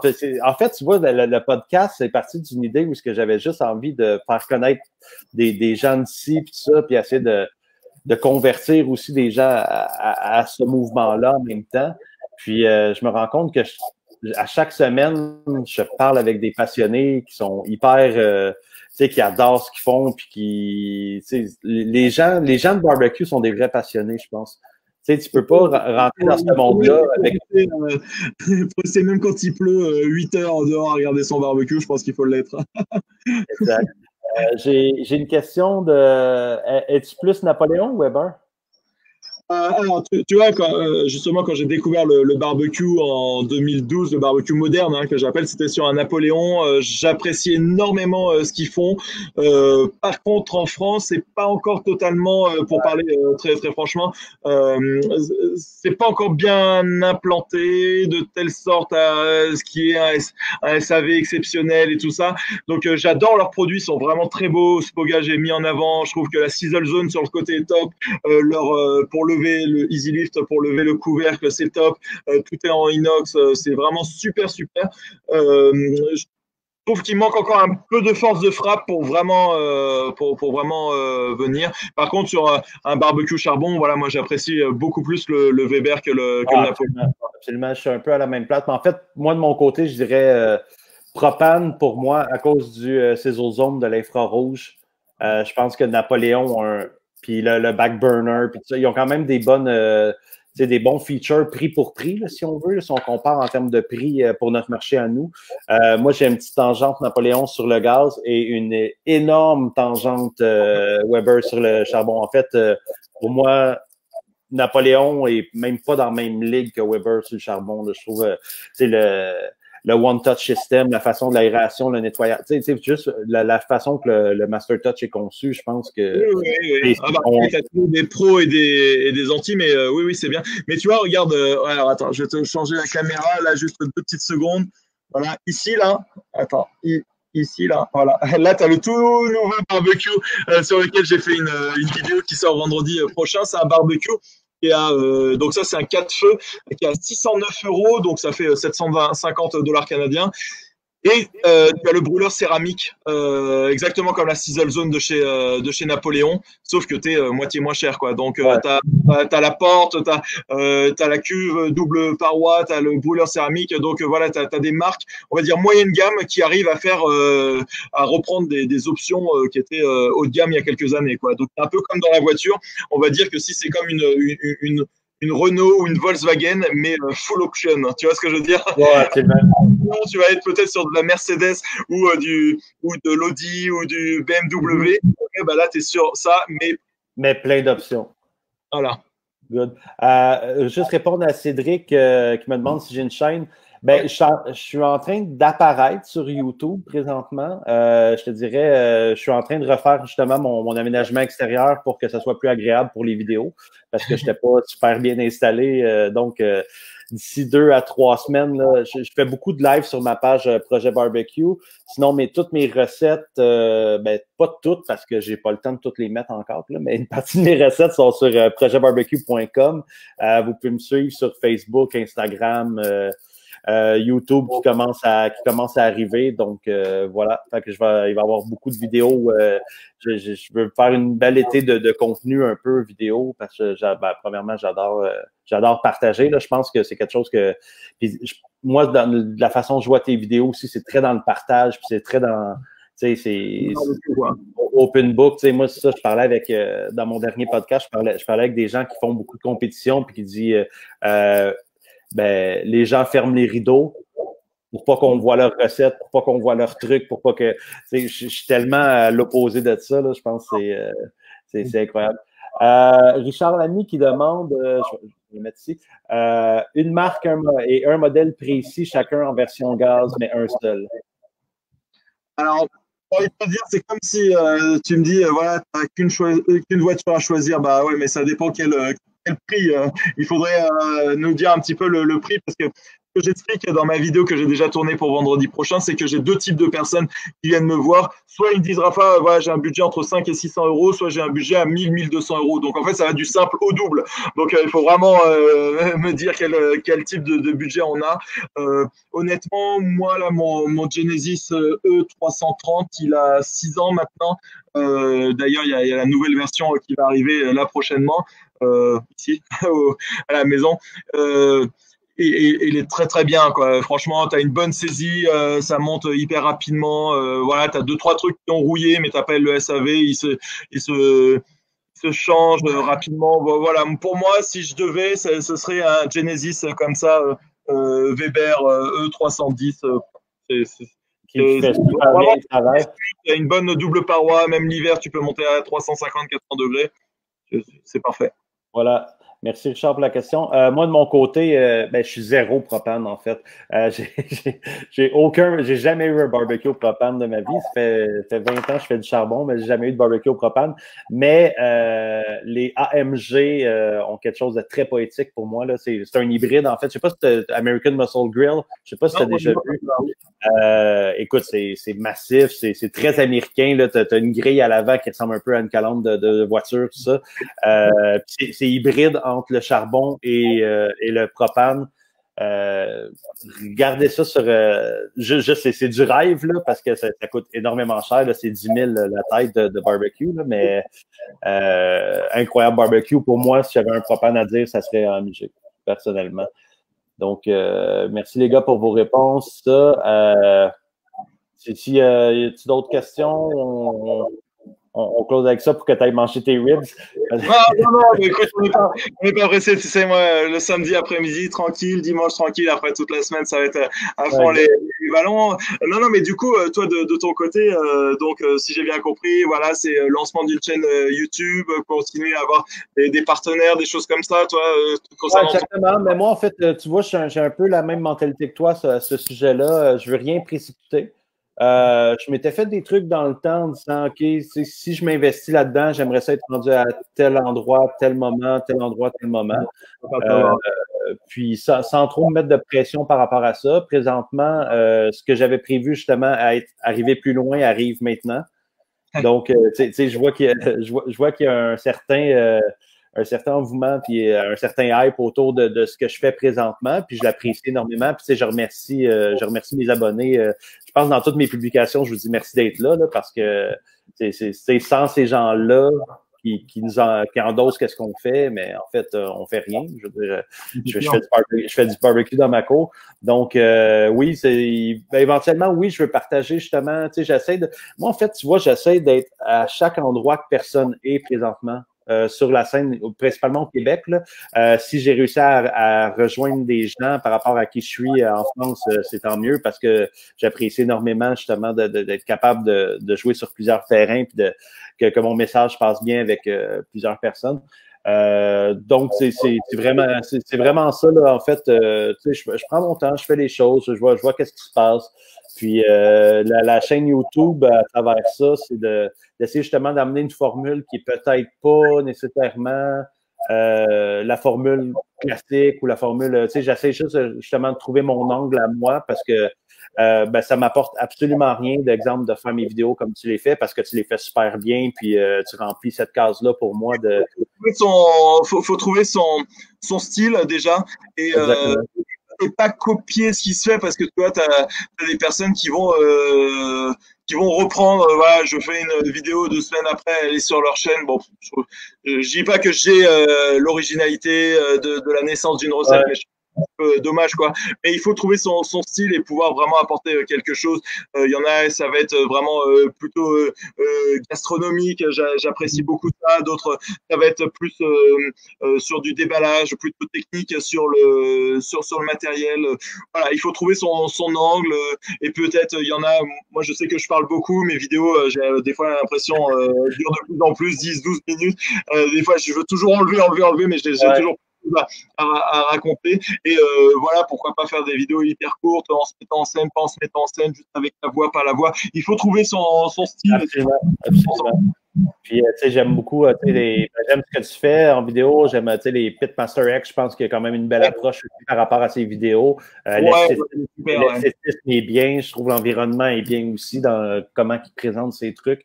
Après, oui, il y a une équipe, hein, tu vois, pour le coup, ils sont 4 ou 5. Ils font du montage, du machin, du truc, quoi. Donc, c'est vraiment autre chose. Mais c'est génial ce qu'il fait. On s'était vu au Spoga, justement. Et puis là, d'ailleurs, on était sur la télé suisse il y a 2 semaines. Du coup, on était ensemble sur les trucs. Ouais, il y a vraiment j'aime vraiment beaucoup ce qu'il fait. Oui, absolument. C'est ça. J'ai vu qu'un commentaire, tu as fait une émission. Il est européen, lui, en fait? Oui, il est hollandais. Oui, c'est ça. OK. J'adore la Hollande. Il faut vraiment que j'aille là un jour. Ça semble être génial comme pays, pour vrai. Je dois retourner. En fait, dès qu'on peut voyager, parce que là, présentement, on est un peu confinés, mais voilà. Donc, en fait, un gros merci. Je trouve ça vraiment génial. Comme je te dis, puis je te l'ai dit hors d'onde, mais je te le dis là, si tu as envie, anytime, faire un live en cuisine, qu'on cuisine ensemble, je serais plus que tu aimerais nous faire découvrir, par exemple. Si toi, tu as une recette, voilà la question que je te pose, si tu as une recette, Alex, que tu aimerais nous faire? Écoute, si, regarde, tu as choisi même 2 recettes, mais en 1 heure.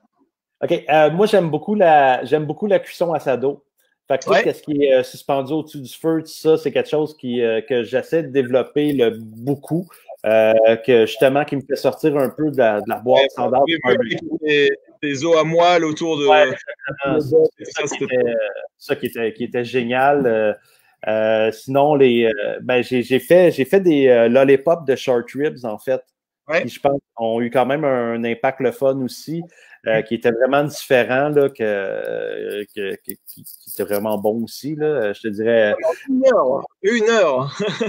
Ouais, c'est ça. OK, 1 heure. 1 heure, écoute, 1 heure, on pourrait aller jouer dans les poissons, on pourrait aller jouer dans je fais de la pieuvre, écoute, il y a beaucoup de choses qu'on peut assurément faire en 1 heure qui serait quand même hyper intéressant là, à ce niveau-là.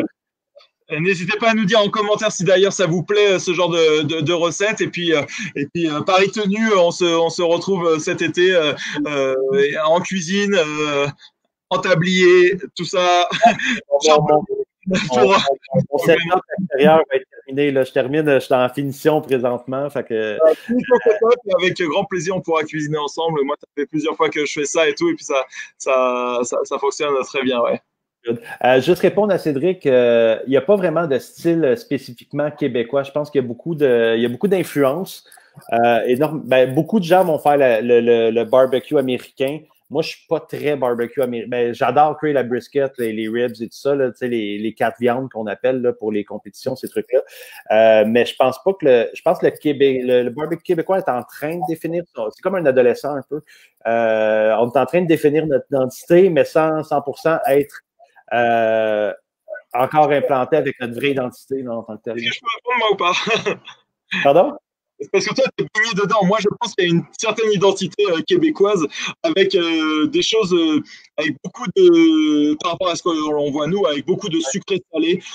C'est-à-dire que je me souviendrai toujours où on avait fait un premier de l'an. On avait été manger au casino de Montréal, là, au 7e étage. Là, c'est super sympa. Là, ils font des viandes matures et tout. On avait fait le brunch. Et du coup, je vois la cousine de ma femme avec son chum là ils prennent du bacon, ils mettent du sirop d'érable dessus. J'ai dit mais comment vous pouvez faire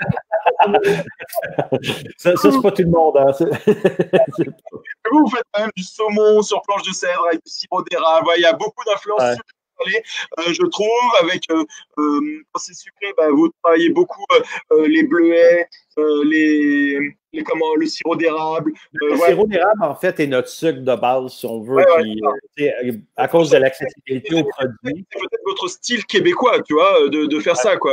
Et je trouve ça vraiment, vraiment super. Et puis, vu de l'extérieur, pour moi, le style québécois, c'est assez sucré-salé, avec des échanges un peu improbables, avec aussi des fruits. Voilà, pour moi, c'est un petit peu ça, tu vois.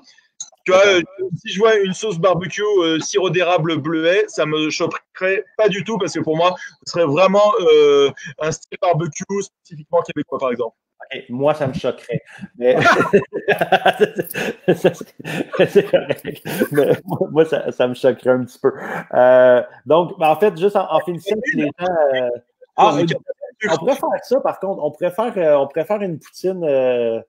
on pourrait faire une twist de poutine québécoise. Je vois ça, là. Une poutine au barbecue. De pulled pork. Ouais, on pourrait faire un truc comme ça ou avec en tout cas, il y a matière à la poutine, vous connaissez pas tant, c'est pas quelque chose qui est. Les gens connaissent de nom plus que de enfin plus par réputation qu'en ayant vraiment goûté. Ouais, non, c'est ça exactement. OK, mais regarde, juste en finissant, les gens qui veulent te suivre, pour ceux qui regardent du Québec, quoi que ce soit, ou même en France, si on veut te suivre, Alors, tout simplement, le barbecue de Rafa sur ma chaîne YouTube, page Facebook, compte Instagram, blog barbecue sur Google, vous tombez directement sur le barbecue de Rafa. Donc voilà, ce sont mes canaux de communication préférés, notamment YouTube avec une vidéo tous les vendredis 18h. Et sur Facebook, du coup, c'est une publication par jour, 365 jours à l'année. Donc, pour vous montrer les recettes, les tutos, les astuces, l'actualité du barbecue. OK, donc à chaque vendredi, tu as une vidéo qui sort sur YouTube systématiquement. Et puis, du coup, sur la haute saison, on va dire de avril jusqu'à septembre, c'est 2 vidéos avec un live et un live et une vidéo, une vraie vidéo, quoi, on va dire. Oh, génial. Encore une fois, merci énormément. Merci tout le monde d'avoir été là. J'espère que vous avez pu comprendre la majorité des trucs que j'ai dit. Oui, non, ton accent n'est pas si marqué, ne t'en fais pas. Je sais que l'accent est présent, mais merci tout le monde. Merci d'avoir été là. Puis écoute, une super belle rencontre, Rafa. Sérieusement, je vais suivre. Mon rendez-vous, finis vite ton setup et on fait de la pierre au barbecue. Absolument. Là, je m'envole là, en fait. Je m'en vais finaliser là, au soleil à 35 Celsius. Ça va être parfait. Juste pour tout le monde, je fais relâche mercredi parce que, en fait, pour ceux qui veulent me suivre en France aussi sur mes podcasts, c'est sûr que l'heure n'est pas idéale parce que c'est les mercredis à 9h, heure du Québec, donc 3h du mat pour vous. 2 heures, on a 6 heures. Ouais. À 3h du mat, oui. Donc, c'est vraiment pas l'idéal pour vous. Par contre, ils sont toujours sur ma page le lendemain sur Projet Barbecue. Donc, vous pouvez suivre. Vous allez connaître beaucoup d'entrepreneurs locaux ici, justement, qui font les sauces, qui font les épices, mais qui font des barbecues également, qui gravitent autour de cet univers-là. Donc, je fais relâche mercredi prochain parce qu'ici, c'est la Saint-Jean-Baptiste. C'est la fête du Québec, en fait. On dit notre fête nationale, mais on n'a pas de pays, mais on est comme ça dans la contradiction. Donc, c'est la Saint-Jean-Baptiste. Donc, je reviens le mercredi suivant, le 1er juillet, avec les gars de Théo Barbecue. Théo Barbecue, qui est en fait, qui a un petit resto sur un spot vraiment paradisiaque sur le bord du fleuve Saint-Laurent. Génial, il fait vraiment une cuisine typique barbecue. Il a lancé ses produits dernièrement, donc ça va être génial. Je vous invite tous à être là. Puis encore une fois, merci, Rafa. Théo Barbecue? Pardon? Dans quelle ville il est, Théo Barbecue? Il est à Berthier-sur-Mer. Ah non, je ne connais pas ça. Ah non, c'est personne qui connaît. Je reste ici, j'ai aucune idée c'est où. Je sais que c'est au nord de Québec. C'est environ 1 heure après Québec, au nord, sur le bord du Saint-Laurent. On ne se rendra jamais jusque-là. En tout cas, bref, voilà. Donc, ben, écoute, merci, c'était cool. Puis on se fait ça. Alors, merci Alex et puis merci tout le monde d'avoir été présent pour ce live. Ciao. Ouais, bonne soirée tout le monde. Bye.